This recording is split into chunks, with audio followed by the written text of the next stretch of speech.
You've probably heard the word SPLOST tossed around a lot lately. It's an acronym that stands for Special Purpose Local Option Sales Tax. But what exactly is it, and why is it such a big deal? That's what we're diving into today on Gov101.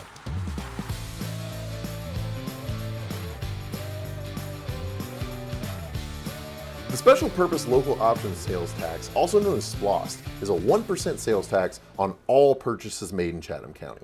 It's meant to provide additional revenue to local governments for specific projects without overburdening local taxpayers.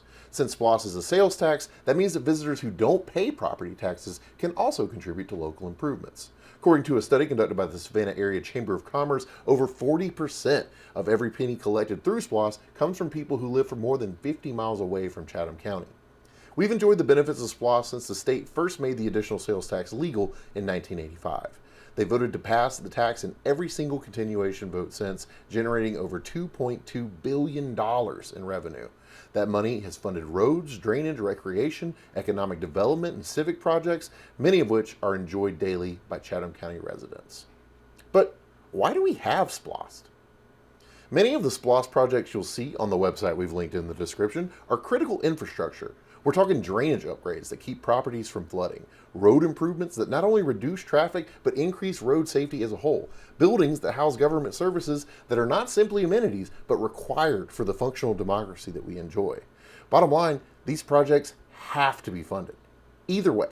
And if they weren't being paid for through the SPLOST penny, they'd likely be coming out of the main funding source for local governments, which we learned about in last week's episode, property taxes. The whole idea of SPLOST, especially for a tourist destination like ours, is to take some of the pressure off of local property taxpayers by setting aside 1% of the money that tourists spend here. They don't live here, so they don't pay property taxes. But through SPLOST, they're funding the infrastructure improvements that they enjoy during their stay here, and we get to enjoy them year-round. So what has been funded by SPLOST? SPLOST 7 will help Chatham County fund the Early Childhood Learning Center, a collaborative project with the city and East Savannah United, which will serve children from 6 weeks to 4 years old. SPLOST will provide $10.4 million for that project. Other buildings funded by SPLOST include the National Museum of the Mighty 8th Air Force, the Eugene H. Gadsden Courthouse, the Chatham County Annex, which houses the Tax Commissioner, Chatham Police Headquarters, and E911. The section of Pooler Parkway that runs from Quaco Road to Pine Barren Road was made possible by SPLOST, as well as the Pooler Parkway interchange with I-16.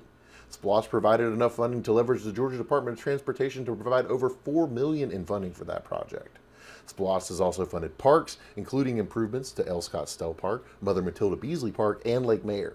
These are just a few of the hundreds of projects funded by previous SPLOST pennies. All of these were paid for in part by tourists and visitors, thanks to SPLOST. So when is the next SPLOST? SPLOST is up to voters, and Chatham County residents have voted to continue the collection of the SPLOST penny every 6 years since 1985. And this November, SPLOST 8 is on the ballot. That's probably why you're hearing about it so much. Chatham County's SPLOST list includes a flyover on President Street that will lead traffic over the railroad tracks. Hallelujah. We've got drainage improvements countywide, and additionally, road improvements on Airways Avenue and Quaco Road, and continued improvements to recreational facilities, trails, sidewalks, as well as upgrades to our public safety communications system. For the last 40 years, SPLOST has been a reliable way to fund local amenities and critical infrastructure without raising property taxes for Chatham County residents. You can explore the entire catalog of the many completed, in progress, and planned projects of SPLOST fundings past and future at the website that we will link in the description if you'd like to learn more. And as always, thanks for joining us, and you are my favorite student.